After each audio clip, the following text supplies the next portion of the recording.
بسم اللہ الرحمن الرحیم. سوالات کا آغاز کرتے ہیں.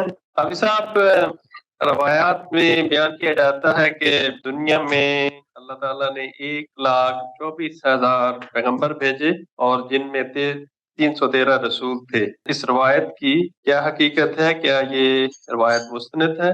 یہ روایت تو کوئی مستند روایت نہیں ہے، لیکن بس روایت ہے.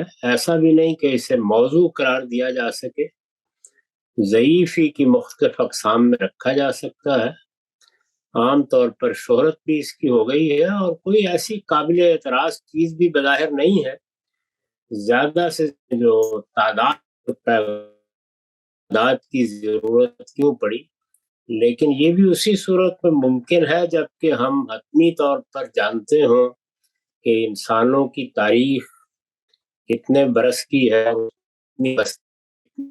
کتنی قومیں دنیا کے نقشے پر نمودار ہوئی ہیں. اس میں معلومات چونکہ نہیں ہے ہمارے پاس، تو ہم اس پر درایت کے لحاظ سے کوئی نقد نہیں کر سکتے. اس لیے کوئی وجہ نہیں کہ جب تک یہ ایسے ہے مان لی جائے. کل بات ہوئی تھی سیدنا ابراہیم کے مشن میں توسیع کی، تو یہ جو ان کے مشن میں توسیع ہوئی، کیا یہ اللہ تعالیٰ کی طرف سے وحی تھی ان کے لیے، یا انہوں نے اپنا خود اجتہاد کیا اور اس سلسلے کو آگے بڑھایا؟ کیا قرآن مجید یا بائبل میں اس طرح کے اشارات ملتے کہ اللہ تعالیٰ نے ان پر یہ وحی کی تھی کہ اب تم نے یہ کام کرنا ہے؟ جی بالکل واضح ہے. اس طرح کا کوئی کام اپنے طور پر کیسے کر سکتے ہیں؟ قرآن مجید میں واضح طور پر معلوم ہے کہ اس میں سیدنا اسماعیل کو وہاں لے جانے، آباد کرنے اور اسی طرح ان کی قربانی پیش کرنے کے سب معاملات اللہ تعالیٰ کی طرف سے اللہ کے اباء پر ہوئے. اس سے یہی قیاس کیا جا سکتا ہے کہ انہوں نے اللہ کے حکم کے مطابق ہی اپنی اولاد کو ان دونوں علاقوں میں آباد کیا اور اللہ کے حکم کے مطابق ہی یہ سارے معاملات انجام دیے.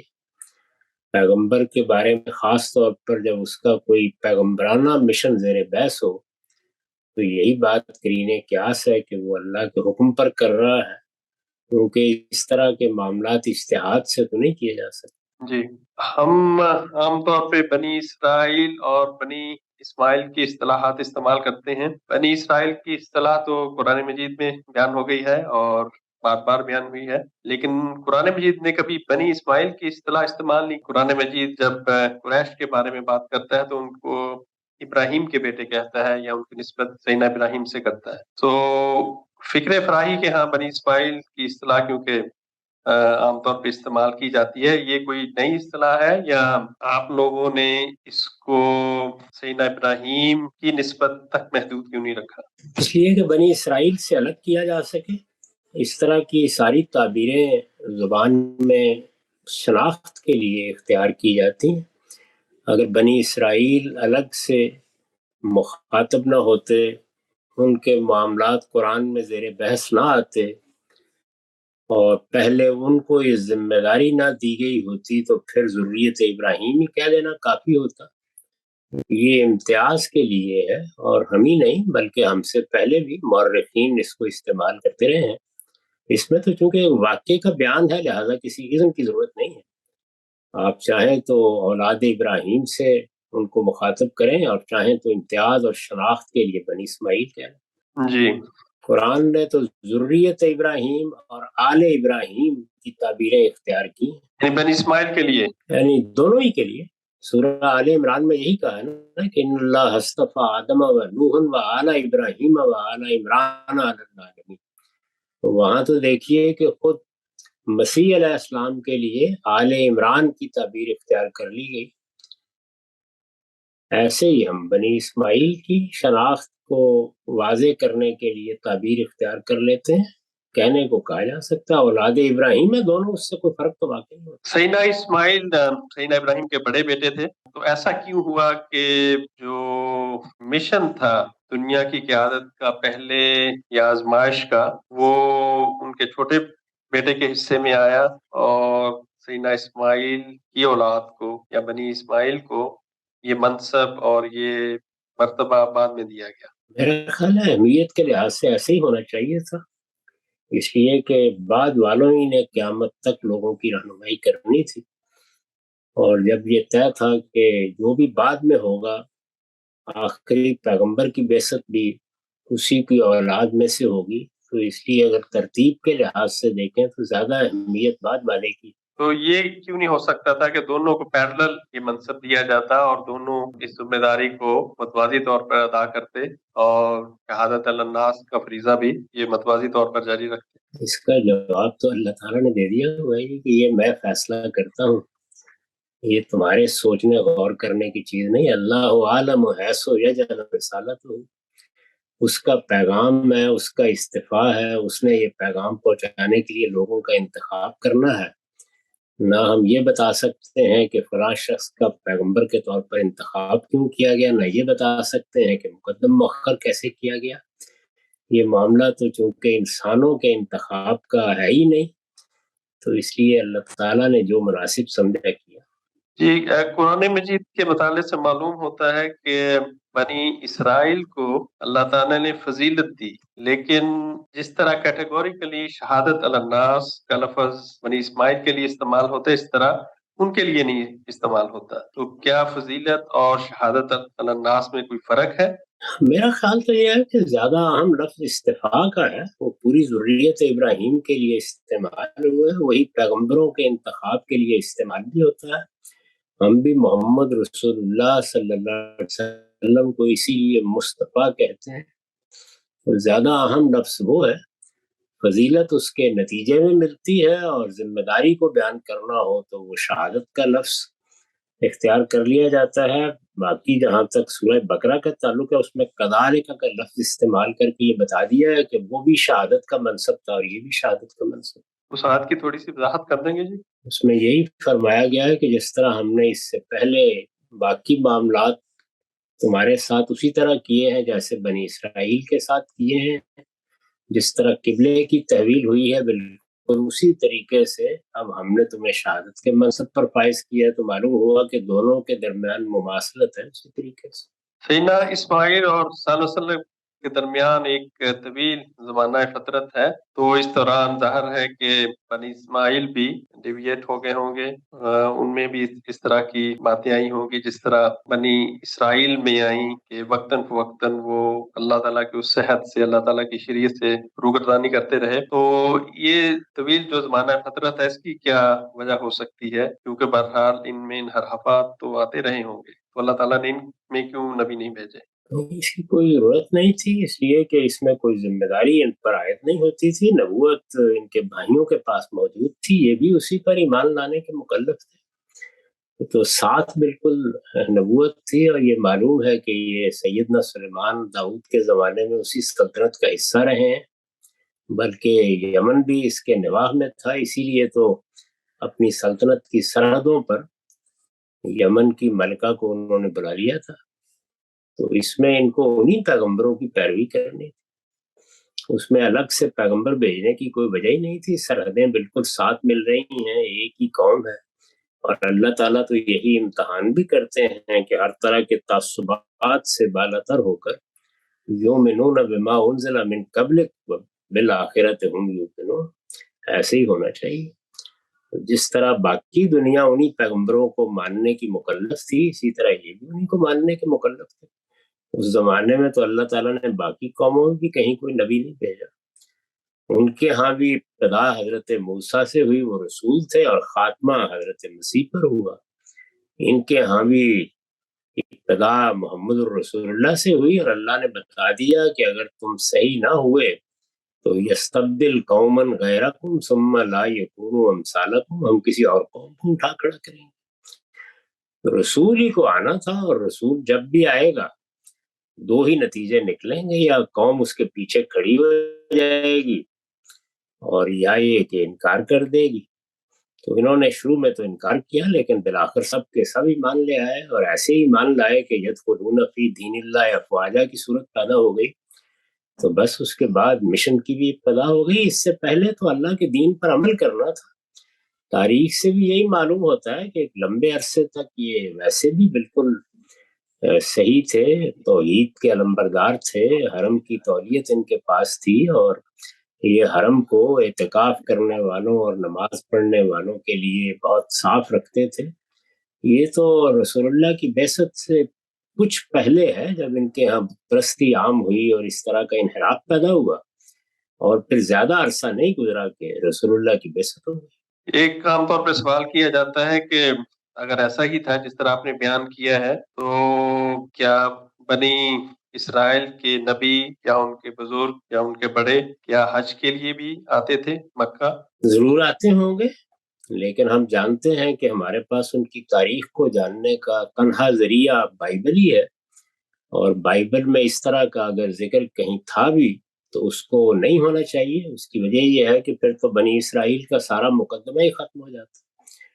تو جب انہوں نے حضرت اسحاق کو حضرت اسماعیل کی جگہ تبدیل کرنے کی جسارت کر ڈالی، تو کیا بعید ہے کہ ایسی چیزیں بھی مٹا دی گئی۔ ویسے کچھ محققین نے زبور کی بعض آیات سے استدلال بھی کیا ہے، وہ آپ چاہیں تو ہمارے عبدالستار غوری صاحب کی تحقیقات بھی پڑھ سکتے ہیں، اور اس سے پہلے مولانا عنایت رسول چریا کوٹی بھی بڑی وضاحت سے بیان کر چکے ہیں۔ مجھے یاد پڑتا ہے کہ آپ نے ایک دفعہ بتایا تھا کہ ان علماء کی تحقیق کے مطابق کچھ انبیاء کی قبریں بھی ہیں صحن کعبہ میں، حرم میں۔ جی وہ تو عام مورخین بھی بیان کرتے ہیں، بلکہ حضرت ہود اور حضرت صالح کے بارے میں بھی یہی بیان کیا جاتا ہے کہ حتیم میں ان پیغمبروں کی قبریں ہیں۔ یہ تو عام تاریخوں میں مل جاتا ہے، اخبار مکہ میں، اور اسی طرح بعض اور جو تاریخی کتابیں ہیں ان میں یہ ذکر ہے، یعنی تاریخی روایات، خود عربوں کی تاریخی روایات میں بھی اس کا ذکر ملتا ہے۔ جی، سیدنا ابراہیم کے حضرت متعلق ایک داؤد کے بارے میں کہا جاتا ہے کہ ان کے نغمے ہیں بعض ایسے جن میں حج کے لیے آنے کی بےتابی کا اظہار ہے۔ یہ بات بالکل قرین قیاس ہے کہ وہ لوگ آئے ہوں گے، پیغمبر یہاں حاضر ہوتے رہے ہوں گے، کیونکہ جب ابراہیم علیہ السلام ان کے باپ کا بنایا ہوا گھر ہے، اور اس موقع کے اوپر قرآن کہتا ہے کہ ان سے کہا گیا تھا کہ اذن فی الناس للحج، آپ حج کے لیے دنیا بھر کے لوگوں کو دعوت دے دیں، تو یہ دعوت ان پیغمبروں کے لیے بھی تھی، بنی اسرائیل کے لیے بھی تھی، بلکہ سب سے بڑھ کر ذریت ابراہیمی کے لیے اور اس کی سب شاخوں کے لیے ہونی چاہیے۔ تو قرین قیاس یہی ہے، اور یہ بات کہ اس طرح کا ذکر آہستہ آہستہ انہوں نے ختم کر دیا، یہ بھی بالکل قرین قیاس ہے، کیونکہ ان کا سارا مقدمہ ہی اس پر منحصر تھا۔ لیکن غامی صاحب ایسا پھر کیوں ہوا کہ جو روایت تھی خاص طور پر نماز اور روزے کے متعلق، یہ یہود کے ہاں اور پھر بنی اسماعیل کے ہاں یہ مختلف کیوں ہو گئی؟ نہیں، کوئی مختلف نہیں ہوئی، ایک ہی رہی ہے۔ آج بھی یہود کے ہاں اسی طرح نماز ہے، چند چیزوں میں انہوں نے خرابی پیدا کی، اس کو قرآن نے بیان کر دیا کہ اضاعوا الصلاۃ، انہوں نے نماز کے بارے میں اللہ کی ہدایت کو بتدریج ضائع کر دیا۔ اس کے بھی اسباب تاریخی طور پر معلوم ہو جاتے ہیں کہ ان کو جلاوطن ہونا پڑا، 2 مرتبہ پوری کی پوری قوم اسیری میں چلی گئی، اس میں نماز تک پہ پابندی لگا دی گئی۔ خود بائبل یہ کہتی ہے کہ دانیال نبی کو ایک کھڑکی میں سے نماز پڑھتے دیکھ کر ان کے خلاف تعذیب کا بازار گرم ہوا۔ تو اس سے صاف معلوم ہوتا ہے کہ ایک لمبے عرصے تک یہ اعلانیہ نماز بھی نہیں پڑھ سکے، اور یہ اس صدیوں کا زمانہ ہے، اس میں اگر ایسی کچھ چیزیں ہو گئی ہوں تو کچھ نہیں کہا جا سکتا۔ حضرت مسیح کے بارے میں خود انجیل بتاتی ہے کہ وہ انہی اوقات میں نماز پڑھتے تھے۔ اب بھی جتنی قریب یہود کی نماز ہمارے ہے، ویسی تو مسیحیوں کی بھی نہیں ہے، ایک رکوع ہی نہیں کرتے وہ، باقی تو ساری چیزیں اسی طرح ہے، اذان بھی اسی طرح دیتے۔ جی، ختنے کی جو روایت ہے یہ تو یہود کے ہاں بھی پوری قوت سے آج بھی موجود ہے اور ہمارے ہاں بھی، لیکن مسیحیوں نے اس کو ترک کر دیا۔ یہ ان کے ہاں انحراف کس وقت پیدا ہوا؟ یہ سب تو سینٹ پال کے زمانے میں ہوا، اس کی پوری تاریخ خود بائبل میں محفوظ ہے کہ وہ غیر قوموں میں گئے اور انہوں نے بڑی عمر کے لوگوں کو مسلمان کیا، تو ان سے ختنے کا تقاضا کیا، اس سے اضطراب پیدا ہوا۔ یہ ویسے ہی ایک احمقانہ بات تھی، نہ یہ دین کا تقاضا تھا، نہ کوئی ضروری چیز تھی، بچوں ہی سے اس کی ابتدا ہوتی ہے۔ تو اس موقع پر کتاب اعمال میں پوری تفصیل ہے کہ بحث مباحثہ شروع ہوا اور پھر ساری شریعت ہی ختم ہو گئی۔ یہ سب تو سینٹ پال نے کیا، یہ تعویل کی گئی اس موقع پر کہ اس طرح کے احکام صرف بنی اسرائیل کے لیے، تو تخصیص نے آہستہ آہستہ شریعت ہی کو ختم کر دی. لیکن آج بھی انجیل سے یہ عبارت کون مٹا سکتا ہے کہ میں تورات کو پورا کرنے آیا ہوں، میں اس کو منسوخ کرنے نہیں آیا. تو ختنے کی تھوڑی سی وجہ بتا سکتے ہیں، اس کے پیچھے کیا فلسفہ کارنامہ ہے؟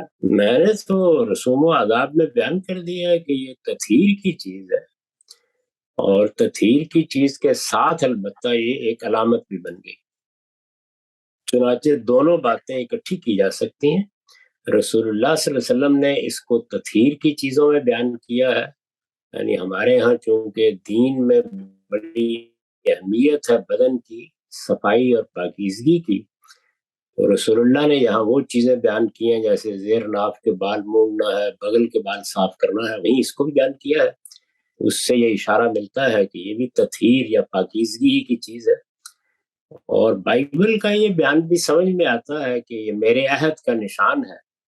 گویا پاکیزگی کی جتنی چیزیں ہیں ان میں یہ ایک ایسی علامت ہے جس طرح قدیم زمانے میں گھوڑوں کو داغ دیتے تھے اور پھر معلوم ہوتا تھا یہ گھوڑے فلاں کے ہیں یا اس مقصد کے لیے خاص ہیں، تو عہد کی علامت بھی یہ بات سمجھ میں آتی. چنانچہ اس کا ظہور بھی ہوا. بعض نازک موقعوں پر مثلا تقسیم کے وقت لوگوں کی مسلمانی اسی سے طے ہوتی تھی.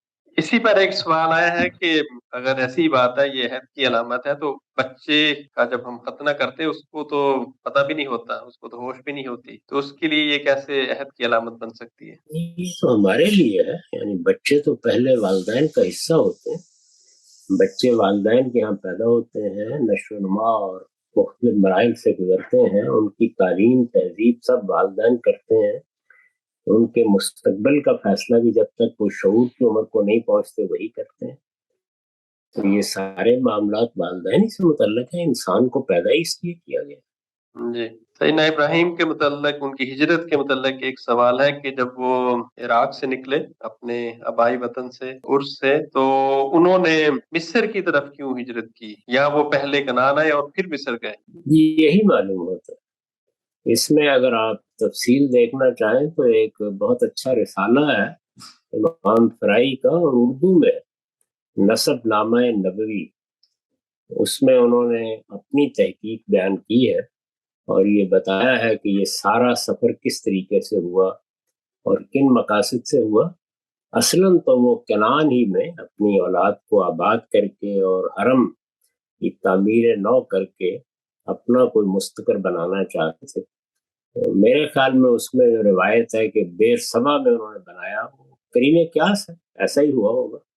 تاہم اگر تفصیلات اس کی دیکھنا چاہیں تو نسب نامہ نبوی میں دیکھ سکتے ہیں. تو یہ بیر سبا، بعض محققین کہتے ہیں کہ یہ مکہ اور فلسطین کے درمیان کی جگہ تھی، اور بائبل کے مطالعے سے معلوم ہوتا ہے کہ یہ فلسطین کے قریب کا ہی ایک علاقہ تھا. تو آپ کی اس میں کیا رائے ہے؟ میرا بھی خیال یہی ہے کہ جو علاقہ اس نام سے اب بھی معروف ہے، کوئی وجہ نہیں کہ اسی کو مان لیا جائے. وہ فلسطین کے زیادہ قریب ہے اور ادھر سے کچھ دور ہے. تاہم اس میں محققین کی آراء مختلف رہی ہیں اور اس طرح کے مقامات کے بارے میں کچھ تھوڑا بہت اختلاف ہو جاتا ہے. میرے خیال میں اگر کوئی چیز اس میں مانے نہ ہو تو مقامی روایات کو ماننے میں کوئی رکاوٹ نہیں ہے. یہ دیکھیے نا کہ حضرت موسیٰ نے دریا کہاں سے پار کیا تھا، اور اسی طرح سے طور میں وہ کون سی جگہ ہے، یہ سب مقامی روایات بتاتی ہیں. جب اس کا اشارہ قرآن میں بھی ہو گیا تو مقامی روایات کو مان لینا چاہیے، کوئی تردید کی وجہ نہیں، اللہ یہ کہ کوئی دوسرے حقائق سامنے آ جائے. ہمارے پاس علم کے ذرائع یہی ہوتے ہیں. لوگ کیا کہتے ہیں، اگر ان کی بات معقول ہے، بظاہر اس پر کوئی اعتراض نہیں ہوتا، تو اس کو ماننے میں بھی کوئی رکاوٹ نہیں. تو آپ تھوڑا سا اس کو کرونولوجیکل آرڈر میں بتا دیں کہ سیدنا ابراہیم جب نکلے اپنے آبائی وطن سے اور ان کی وفات تک کس طرح یہ آرڈر میں یہ چیزیں ہوئیں. یہ تو آپ کو حسن صاحب زیادہ بہتر بتا سکیں گے، اس لیے کہ انہوں نے اس موقع پر ان سب چیزوں کو دیکھا ہوگا. اس میں پورے سفر نامے کا ایک نقشہ بھی موجود ہے. زیادہ اچھا یہ ہے کہ یہ اس کو سامنے رکھ کے بتا دیں. اور میں نے عرض کر دیا کہ نسب نامہ نبی میں بھی اس میں مقامات کیا ہے، کہاں ٹھہرے، یہ جو ابھی ملک کا معاملہ ہوا وہ کہاں ہوا، تو یہ حسن صاحب بتا دیں گے آپ کو اس کی تمام تفصیلات۔ چلیں جی ان سے علیحدہ پوچھ لیں گے کیونکہ وہ خبر نہیں ہو سکا آج۔ بنی اسرائیل کے کچھ الہامی لٹریچر کے متعلق تو ہمیں معلوم ہے، لیکن تورات، زبور اور دوسرے انبیاء کے جو صحیفے ہیں، ان کے علاوہ خصوصاً سیدنا ابراہیم سے سیدنا موسیٰ تک ان کے نبیوں پر جو صحائف اترے ان کی کوئی تفصیل ہے یا مل سکتی ہے؟ یہ ہمارے پاس قرآن سے پہلے بائبل ہی کا مجموعہ ہے، اور یہ بنی اسرائیل نے اپنی تاریخ کو باقاعدہ طریقے سے محفوظ کیا ہے۔ ان کے بعض صحیفے ایسے ہیں جو بائبل کے نسخوں میں ذرا مختلف بھی ہیں، لیکن وہ سب بعد ہی کے، یعنی حضرت ابراہیم اور حضرت ابراہیم کے بعد اسحاق، یعقوب اور یوسف کے زمانے کی اگر کوئی چیز ہمارے پاس ہے تو وہ کتاب پیدائش ہے۔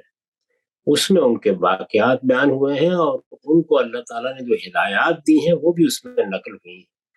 تو ہم چونکہ اس بات سے اب واقف ہو گئے ہیں کہ بنی اسرائیل کے ہاں طریقہ یہی تھا کہ وہ اللہ تعالیٰ کی ہدایات کو تاریخی ترتیب سے نقل کرتے ہیں۔ اس کا بہترین نمونہ خود انجیل ہے، اس کو بھی سیرت کی کتاب کے طور پر لکھا گیا ہے، اور اس کے درمیان میں اللہ تعالیٰ کے الہامات، اس کی وحی آتی جاتی ہے۔ تو اس لیے میرا رجحان تو یہی ہے کہ بس ہمارے پاس اب جو کچھ ہے وہ اصل میں کتاب پیدائش ہے۔ بائبل کے کچھ اقتباسات سے یہ معلوم ہوتا ہے کہ بنی اسرائیل کو وعدہ کیا گیا 7 عالم کا یا 7 سلطنتوں کا، تو ان 7 عالم کی یا 7 سلطنتوں کی کیا حقیقت ہے؟ آیا یہ اسی علاقے کی طرف اشارہ ہے یا اس میں کچھ اور بھی علاقے آتے ہیں؟ اس زمانے میں لفظ اقلیم استعمال ہوتا تھا، اور یہ ہم بھی پرانے جغرافیے میں دیکھتے ہیں کہ دنیا کو بھی، ہماری زمین کو، بلکہ یہ جو مشرق وسطیٰ کا علاقہ ہے اس کو بھی کئی اقالیم میں تقسیم کر کے بالعموم جغرافیے کو بیان کرتے ہیں۔ تو میں تو اس کو اسی معنی میں لیتا ہوں کہ اسی علاقے کے گرد و نواح کے بعض مقامات ہیں جن کا ذکر کیا جا رہا ہے۔ حضرت سلیمان کے زمانے میں ان کی سلطنت فلسطین کے گرد و نواح تک وسیع ہو گئی تھی، اسی کو وہ داؤد کی سلطنت کہتے ہیں، اور اسی کے بارے میں اب بیان کرتے ہیں کہ جب حضرت مسیح ان کے خیال کے مطابق آئیں گے تو وہ داؤد کی سلطنت کو بحال کر دیں گے۔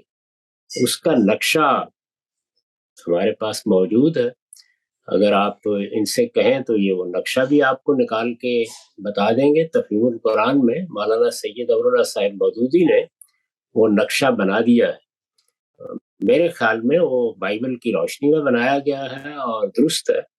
یہی علاقہ ہے جس کے بارے میں یہ دعویٰ کرتے ہیں۔ اصلاً تو فلسطین کا علاقہ ان کو دیا گیا تھا، کیونکہ وہ خود قرآن کی نص سے واضح ہے کہ ایک قریہ ہے یا ایک بستی یا ایک علاقہ ہے جو ان کے لیے خاص کیا گیا، اور چونکہ بائبل ہی سے معلوم ہو جاتا ہے کہ اس کے گرد و نواح کے علاقوں کو بھی محفوظ کرنے کے لیے ان کو حق دے دیا گیا تھا کہ یہ ان کو مغلوب رکھیں۔ یہی معاملہ رسول اللہ کے ذریعے سے ہوا، تو اس لیے مجھے قرینِ قیاس لگتا ہے کہ یہی علاقہ داؤد کی سلطنت رہا ہوگا، جس کو بنی اسرائیل سمجھتے ہیں کہ حضرت مسیح فتح کریں گے اور ان کو واپس کروا دیں گے۔ ایک اور سوال ہے سیدنا ہارون کے بارے میں کہ سیدنا ہارون کی جب پیدائش ہوئی اس وقت مشہور ہے کہ بادشاہ نورینہ اولاد کو نہیں چھوڑتے تھے، تو ان کی کیسے پھر بچت ہو گئی؟ جی، بہت سے اور بچوں کے بارے میں بھی آپ کو معلوم ہوگا کہ وہ بھی اسی طریقے سے بچ گئے تھے۔ مائیں عام طور پر چھپا لیتی تھی، اور پھر جب ذرا بڑے ہو جاتے تھے تو بالعموم بچ جاتے تھے۔ تو یہی صورتحال کم و بیش ان کی اس پوری تاریخ میں بھی ہے۔ اس وقت بھی یہی لگتا ہے کہ حضرت موسیٰ کے بارے میں بھی ان کا خیال یہی تھا کہ اگر کہیں پرورش پا کے آ جائے گا تو پھر بچ جائے گا۔ سیدنا لوط کے بارے میں بھی ایک سوال ہے جی، کہ وہ سیدنا ابراہیم کے بھتیجے تھے، تو ان کی بعثت ایک غیر قوم کی طرف کیوں ہوئی؟ نہیں، اور غیر قوم کی طرف نہیں ہوئی، ان کا معاملہ وہی ہوا جو حضرت اسماعیل کا تھا، یعنی وہ ان کی سسرال ہے، وہ وہاں بیاہے گئے اور پھر اللہ تعالیٰ نے انہی کا انتخاب کر لیا۔ یہی معاملہ حضرت اسماعیل کے ساتھ ہوا، وہ بھی بنی جرہم میں بیاہے گئے، اور اس طرح ان کی سحری قوم بن گئی۔ ہمارے ہاں جو رشتے قائم ہوتے ہیں وہ نسبی بھی ہوتے ہیں، رضائی بھی ہوتے ہیں اور سحری بھی ہوتے ہیں، تو وہ سحری لحاظ سے اسی قوم کے فرق، یعنی گردمات ہونے کے ناطے سے وہ پھر اسی قوم کا حصہ بن گئے۔ جی ہاں، حضرت اسماعیل کے بارے میں بھی ایسے ہی، ان کی بھی شادی بنی جرم میں ہوئی اور پھر بنی جرم گویا انہی کی قوم قرار پا گئے۔ تو سیدنا اسماعیل کے لیے اللہ تعالیٰ نے ان کی جگہ ایک قرآن مجید میں ان کے لیے رسول کا لفظ استعمال کیا ہے، تو اس سے مراد کیا اصطلاحی رسول ہے؟ جی میرے نزدیک تو ایسے ہی، اس لیے کہ اس وقت یہاں بنی جرم آباد تھے، تو یہ ضروری تھا کہ رسول ہی کی بعثت ہو۔ چنانچہ اتمام حجت کے بعد یا وہ وہاں سے نکال دیے جاتے اور حرم کا گرد و پیش خالی کرا لیا جاتا، اور اگر ایمان لاتے تو سعادت حاصل کرتے، وہ سب ایمان لے آئے۔ یہ تو تاریخ میں بیان ہو گیا یہ سب۔ تو غالباً اسی وجہ سے ان کا ذکر اس طرح نہیں ملتا کہ انہوں نے تبلیغ کی اور پھر اپنی قوم کو انہوں نے وارننگ دی، پھر ان پر اس طرح کا عذاب آیا، تو کیونکہ انہوں نے آگے بڑھ کر جی یہی معلوم ہوتا ہے جو سب ایمان لے آئے، حضرت یونس کی قوم کی طرح وہ سب ایمان لے آئے۔ حضرت موسیٰ بھی ایسے ہی ہے، ان کی بھی پوری قوم ان پر ایمان لے آئی، انہوں نے کوئی بہت زیادہ تبلیغ و دعوت کا کام اس طرح بنی اسرائیل میں نہیں کیا، زیادہ تو قرآن مجید فرعون اور اس کے سرداروں کے ساتھ معاملے کو بیان کرتا ہے۔ وہاں یہی لگتا ہے کہ ابتدا میں کچھ تردد رہا، نوجوانوں نے تو آگے بڑھ کے مان ہی لیا، بڑے بوڑھے بحث مباحثہ کرتے رہے، لیکن آہستہ آہستہ پوری قوم نے مان لیا۔ تو یہاں بھی یہ ہوا ہوگا، اس لیے اس کو قرآن نے بیان نہیں کیا، کیونکہ بیان تو اسی صورت میں کرنا چاہیے جبکہ لوگ انکار کریں، کوئی اشکالات پیدا کریں۔ مان لیا تو بس ختم ہو گیا معاملہ۔ تو سیدنا یوسف کے جی فرمائیے۔ رسول اللہ کے معاملے میں یہی ہوا، وقت تو لگا لیکن مان لیا پوری قوم۔ اس کے برعکس سیدنا یوسف کے لیے جو ہماری انڈرسٹینڈنگ ہے وہ نبی ہیں، تو انہوں نے جب اپنی نبوت پیش کی مصریوں کے سامنے، تو اس طرح کی کوئی بات نظر نہیں آتی کہ انہوں نے اس طرح کی وارننگ دی ہو یا لوگ کو ڈرایا ہو۔ تو کیا نبی بھی اس سطاعت کا مطالبہ کر سکتا ہے جس طرح کے رسول کر سکتے ہیں، کہ یا بس اس کا کام صرف دعوت پہنچانا ہوتا ہے پیسیولی؟ میرے نزدیک تو دعوت پہنچانا ہی اس کا کام ہے، اور میں ویسے بھی یہ نہیں سمجھتا کہ وہ مصری قوم کی طرف بھیجے گئے تھے۔ میرے نزدیک تو بنی اسرائیل کے ابتدائی پیغمبر اصل میں نئی ملت کی تعمیر کے لیے تھے۔ نہ حضرت اسحاق کی کسی قوم کی طرف بعثت ہوئی، نہ حضرت یعقوب کی، نہ حضرت یوسف۔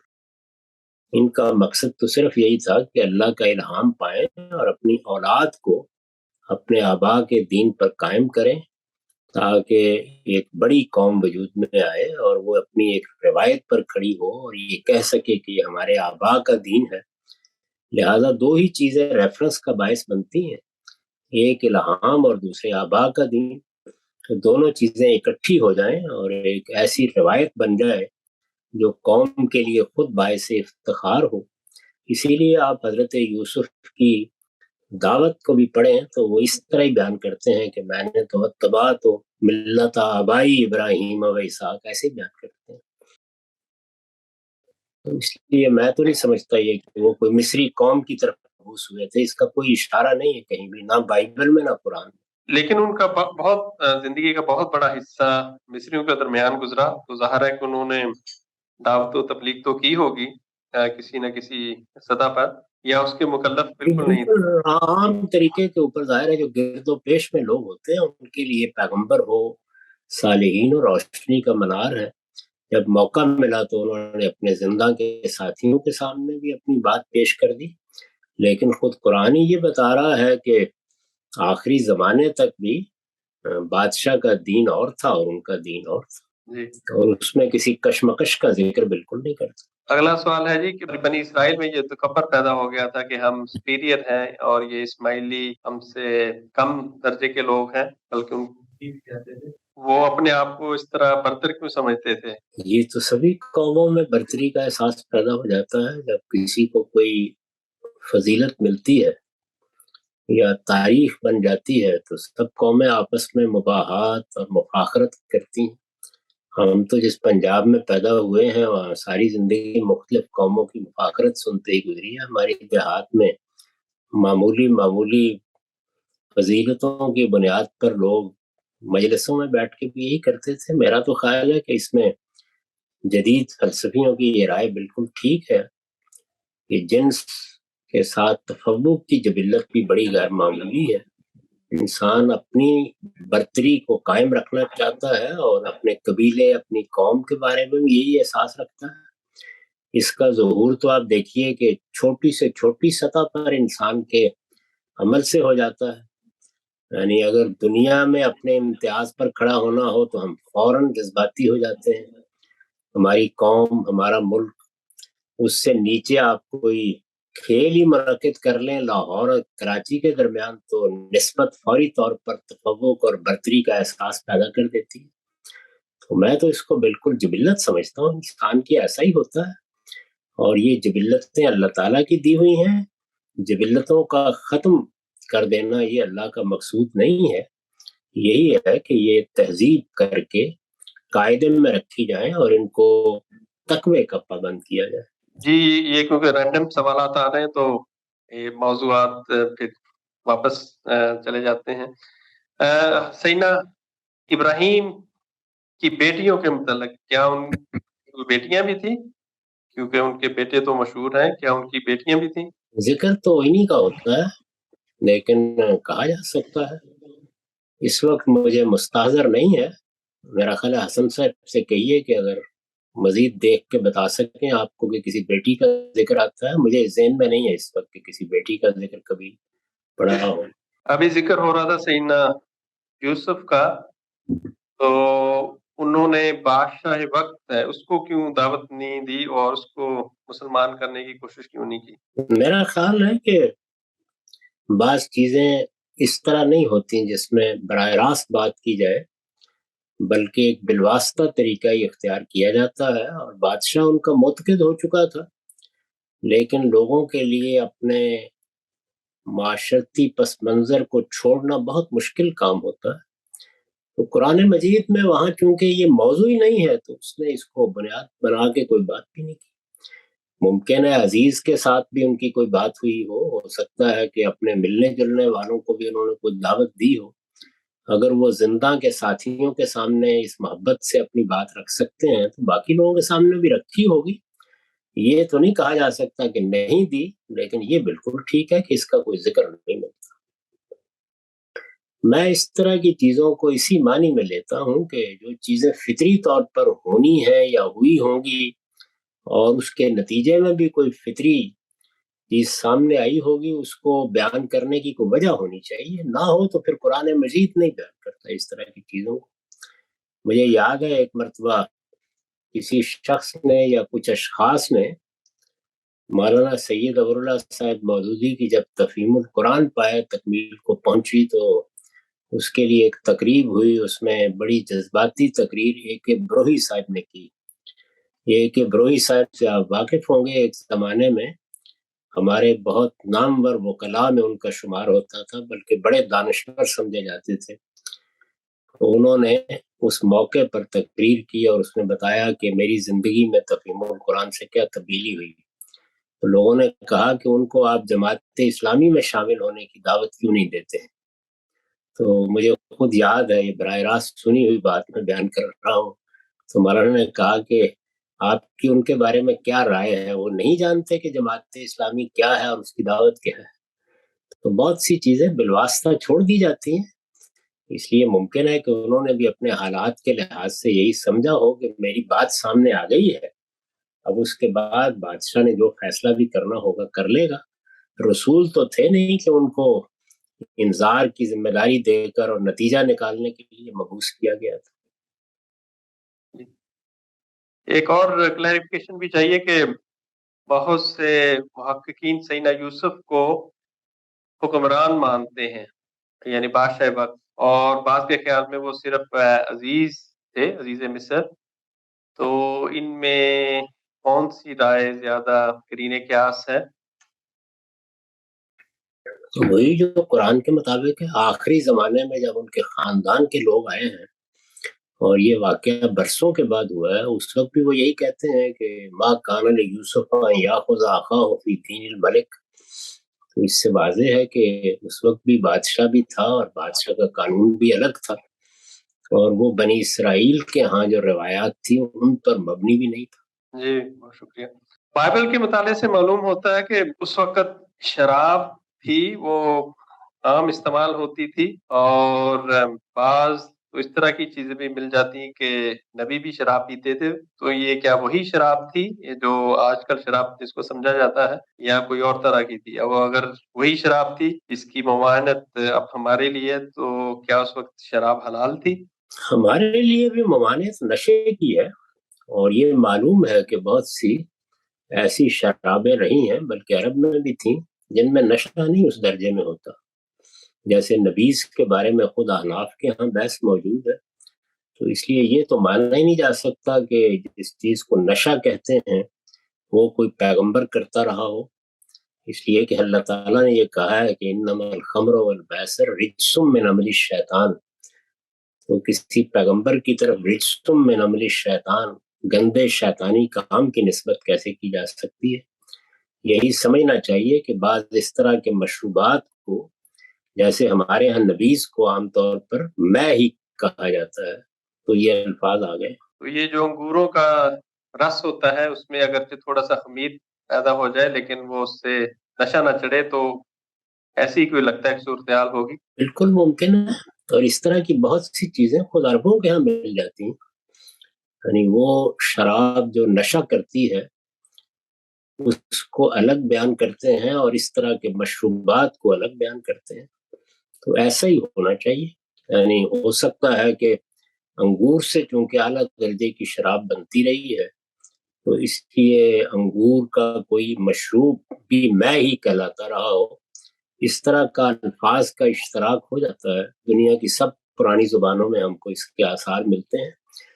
میرے نزدیک اس میں وہی اصول ہے جس کی طرف میں نے اشارہ کیا، کہ اگر اللہ تعالیٰ نے کسی چیز کو رجسم من عمل شیطان کہہ دیا ہے، تو پھر بغیر کسی قطعی دلیل کے ہم اس کی نسبت کیسے کر سکتے ہیں کسی پیغمبر کی طرف؟ سیدنا لوط کہ ان کی قوم پر جو اللہ تعالیٰ نے سزا نافذ کی، تو یہ بعد میں آنے والے زمانوں کے لیے سزا یہ کیوں مقرر نہیں کی گئی؟ بعد میں آنے والے زمانوں سے کیا مراد ہے؟ کہ بعد میں بھی لوگوں نے اگر یہ فیل کیا ہو ہم جنس پرستی کا، تو ان کو بھی اللہ تعالیٰ نے اس طرح کیوں نہیں ختم کیا؟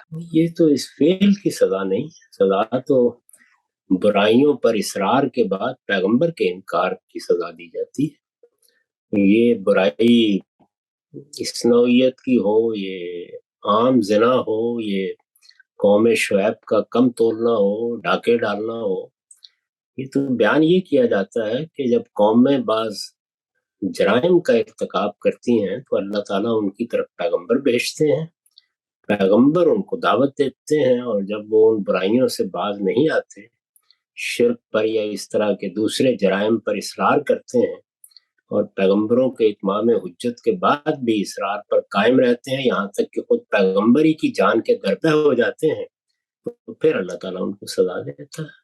تو یہ میرے نزدیک تو اس جرم کی سزا نہیں ہے.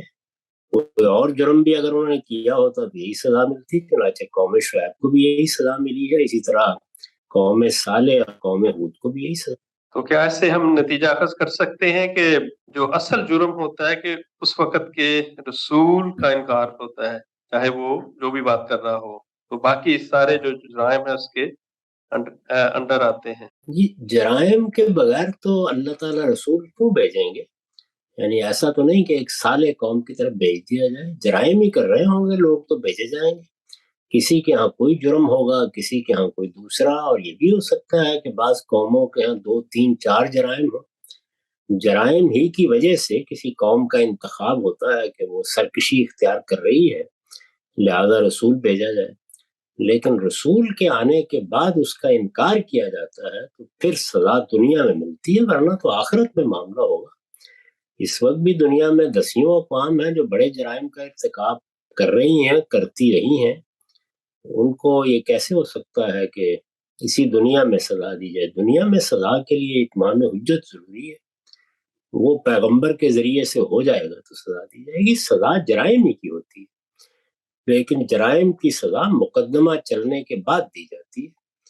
اللہ کا مقدمہ یہ ہے کہ میں اپنا رسول بھیجوں گا اور پھر سزا دوں گا. اسی کو بیان کیا ہے، ما کننا معذبین حتی نبعث رسولا.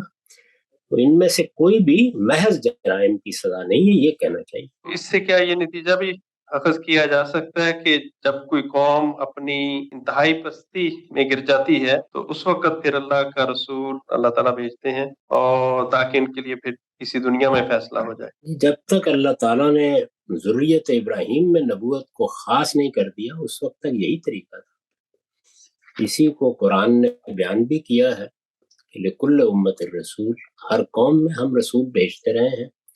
اور یہ بھی بتا دیا ہے کہ رسولوں کے بھیجنے کی وجہ کیا ہوئی. لوگوں نے اصل حقیقت کو گم کر دیا، دین کے معاملے میں شدید اختلافات میں مبتلا ہو گئے. یہ سب قرآن نے خود بیان کیا ہے. اور سرکشی پیدا ہو گئی ان کے اندر. وہ سرکشی کا ظہور مختلف قوموں میں مختلف صورتوں میں ہوا ہے. کسی کے ہاں جنسی جرائم میں ہوا ہے، کسی کے ہاں معاشی جرائم میں ہوا ہے، کسی کے ہاں عقائدی جرائم میں ہوا ہے. وہ مختلف ہوتا رہتا ہے. اور اب بھی ہم دنیا کا جائزہ لیتے ہیں تو اسی طرح کی تفریق یا تنوع نظر آتا ہے. صلاحیتوں میں بھی یہ تنوع ہے اور جرائم میں بھی ایسے ہی. سیدنا اسماعیل کی جو قوم تھی جن میں ان کی شادی ہوئی، ان میں کوئی برائیاں تھیں جن کی تبلیغ سیدنا اسماعیل نے کی ہو اور ان کے نتیجے میں پھر انہوں نے اسلام قبول کر لیا ہو؟ اس کی کوئی تفصیلات نہیں ملتی. یہی معلوم ہوتا ہے کہ ایک بدوی مزاج کی قوم تھی اور یہ علاقہ بھی اسی طرح کا تھا. اس وقت بھی وادی غیر ذی زرعی تھی. تو بدوی لوگوں کے ہاں کیا برائیاں ہو سکتی ہیں، زیادہ سے زیادہ ہم تصور کر سکتے ہیں. اور یہ بھی بالکل ممکن ہے کہ برائیوں کے باوجود، برائیاں تو انسان سے ہوتی ہیں، برائیوں کے باوجود بحیثیت مجموعی قوم کا مزاج نیکی اور خیر اور صلاح کا رہا ہو. اور یہی باعث بنا ہو کہ جیسے ہی انہوں نے دیکھا کہ یہاں ابراہیم جیسی شخصیت آئی ہے اور حضرت اسماعیل یہاں پہ آباد ہے اور حرم بنایا گیا ہے، کیونکہ یہ تو ایک قبائلی معاشرے میں باقی نہیں رہ سکتا تھا اگر وہ قبول نہ کرتے. اس لیے میرا تو رجحان یہ ہے کہ ابتدا ہی میں انہوں نے خیر مقدم کیا اور قبول کیا. یہ جو دنیا میں نیچرل ڈیزاسٹرز آتے ہیں اور حال ہی میں کرونا کی وبا اس طرح جان لیوا ثابت ہوئی، کیا یہ بھی اللہ تعالیٰ کی طرف سے سزا ہوتی ہے لوگوں کی غلط کاریوں کے نتیجے میں؟ میرا رجحان تو میں بارہ بیان کر چکا ہوں جی، تنبیہ کا ہے. میرے خیال میں یہ ساری چیزیں وارننگ کے طور پر ہوتی ہیں. سزا کے لیے تو اللہ کا قاعدہ بیان ہو گیا قرآن میں کہ ما کننا معذبین حتی نبعث رسولا. اس کو تنبیہ، وارننگ، جس کو نظر کہتا ہے قرآن، اسی معنی میں لینا چاہیے. جی واپس چلتے ہیں سیدنا موسیٰ کی طرف. جب وہ مصر میں تھے، انہوں نے جب فرعون کو کہا کہ مجھے اور میری قوم کو جانے دو کہ ہم عبادت کرنا چاہتے ہیں، تو یہ عبادت کس قسم کی تھی، یا انہوں نے صرف ان سے اسکیپ روٹ مانگا تھا؟ بظاہر تو یہ لگتا ہے کہ وہ قربانی کی عبادت کرنا چاہتے تھے. امام فرائی کا خیال یہ ہے کہ ان کو غالباً ادھر حرم میں آنے کا خیال تھا پہلے، لیکن قوم آگے بڑھنے کے لیے تیار ہی نہیں ہوئی. اس لیے بس اس میں یہ اندازہ ہی قائم کیا جا سکتا ہے. مجھے بھی بظاہر ان کی بات سے یہی لگتا ہے کہ انہوں نے قربانی کی عبادت ہی کا ذکر کیا. البتہ آگے جو کچھ کرنا پیش نظر تھا کہ وہ جا کے فلسطین کو آباد کریں گے اور وہ علاقہ ان کے لیے لکھ دیا گیا ہے، اس کو نہ بیان کرنے کی کوئی وجہ تھی نہ انہوں نے بیان کیا. بائبل میں تو یہی آتا ہے نا کہ ہم اصل میں وہ عبادت کرنا چاہتے ہیں جو آپ کی قوم برداشت نہیں کرے گی. تو اس سے تو یہی لگتا ہے کہ قربانی کی عبادت ہی تھی. یہ جو جی بیپٹزم کی روایت ہے کچھ مسیحیوں میں، تو یہ بھی سیدنا ابراہیم سے شروع ہوئی یا یہ سیدنا یحییٰ کی اپنی کوئی روایت قائم کی ہوئی ہے؟ میرا تو خیال ہے کہ جو مسیح کی روایت ہے بنی اسرائیل کے ہاں، وہی پیغمبروں کے لیے مسیح کی روایت بن گئی، اور پھر ان لوگوں کے ہاں یہ بپتسمہ یا استباق کی روایت بن گئی. ویسے قدیم ساری تہذیبوں میں اس طرح کی روایات ملتی ہیں. ہمارے ہاں بھی ایسے رسوم پیدا ہو گئے ہیں، یہ بچے کی آمین کرنی ہے، اس کو بسم اللہ پڑھانی ہے. تو میرا خیال ہے کہ یہ ہر قوم کے ہاں پیدا ہو جاتی ہے.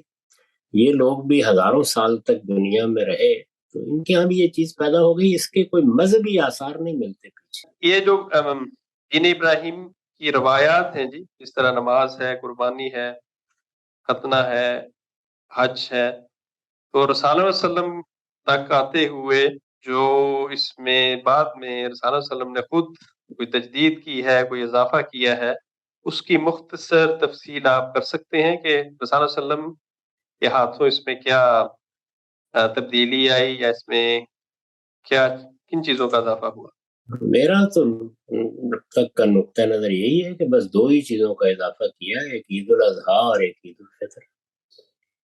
باقی ساری چیزیں ایسے ہی تھیں، اسی طرح چلی آ رہی تھیں، ان کی اصلاح کی ہے.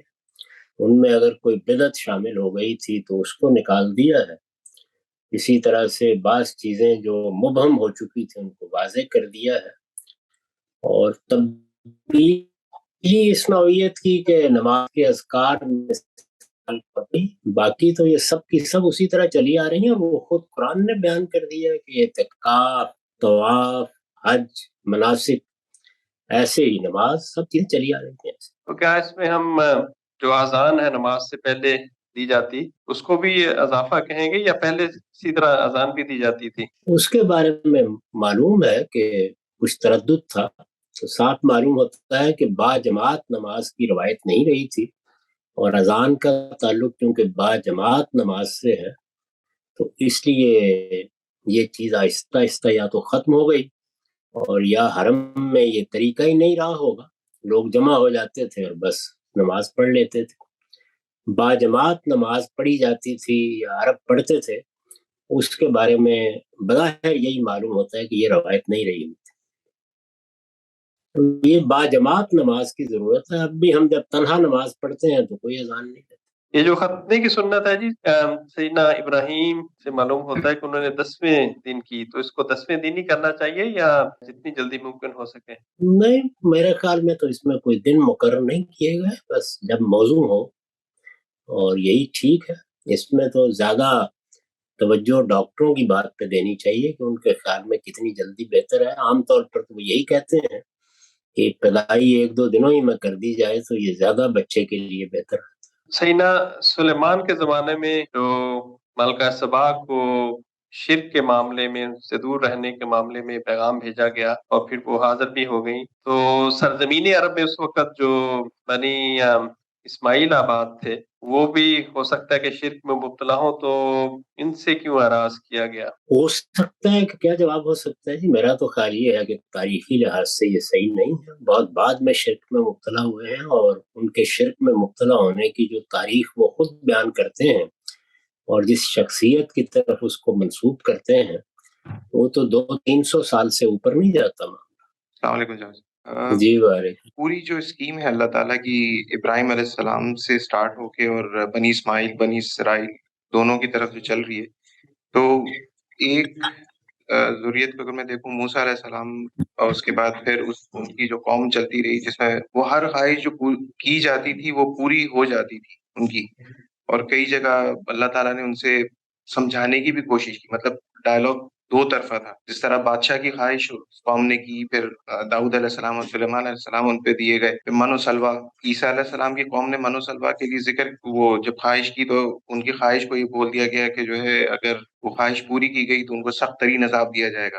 مطلب ایک طرح سے ان کو ایک وارننگ دی گئی. جبکہ اس کے بعد پھر آگے جب ہم اپنی طرف آتے ہیں تو بنی اسماعیل کی طرف، تو صرف رسول اللہ صلی اللہ علیہ وسلم اور ایک کتاب. تو اگر ایک قوم کی اتنی خواہشات پوری کی جائیں اور ایک طریقہ ہو تو بگاڑ تو آئے گا اس میں. اور اس کو کس طرح یہ سے میں دیکھوں؟ سمجھ نہیں سکا، میں نہیں سمجھ سکا کون سی خواہش پوری کی گئی تھی. مطلب ساری جو ان کی خواہشات اگر کوئی مثال دے سکتے ہیں؟ کوئی خواہش پوری کی گئی تھی؟ کوئی خواہش نہیں تھی، بادشاہ ضرورت تھی ساری. بنی اسرائیل نے یہ کہا کہ یعنی من و سلوہ کسی خواہش کے نتیجے میں نازل نہیں ہوا تھا. وہاں کھانے پینے کی کوئی چیز ہی نہیں تھی.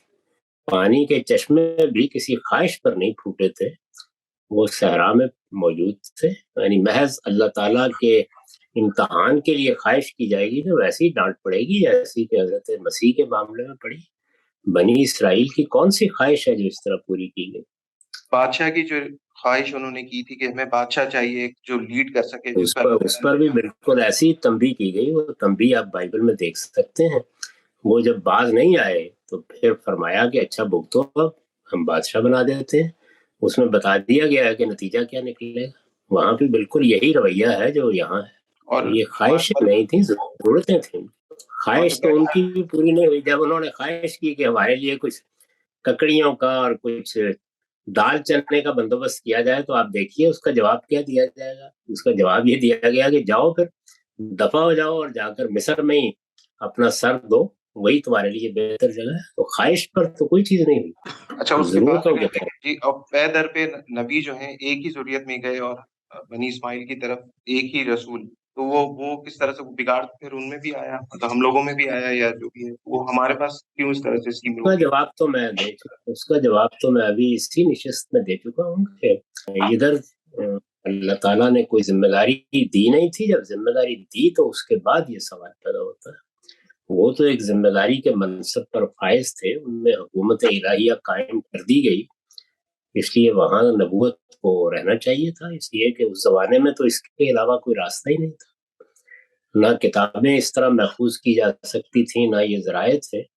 بالکل صحیح کیا، جب آپ نے ذمہ داری دی ہے تو پھر اللہ تعالیٰ کے ساتھ براہ راست رابطہ رہنا چاہیے۔ ٹھیک ہے، شکریہ جی ہم سب ایک سوال یہ تھا کہ جو آپ نے بات کی اذان کی، تو کیا یہ کہہ سکتے ہیں کہ یہودیوں میں اذان اسٹیبلش تھی، یا ابھی بھی جو اذان وہ دیتے ہیں وہ وہی اذان ہے جو کہ جیسا ہمارے پاس کانسیپٹ ہے اذان کا؟ جی ان کے یہاں اذان ہی دی جاتی ہے، لیکن یہ کہ کیا یہ وہی ہے، اس میں کہنا بہت مشکل ہے، کیونکہ ان کی تاریخ اس طرح محفوظ نہیں ہے جس طرح ہمارے ہاں ہے۔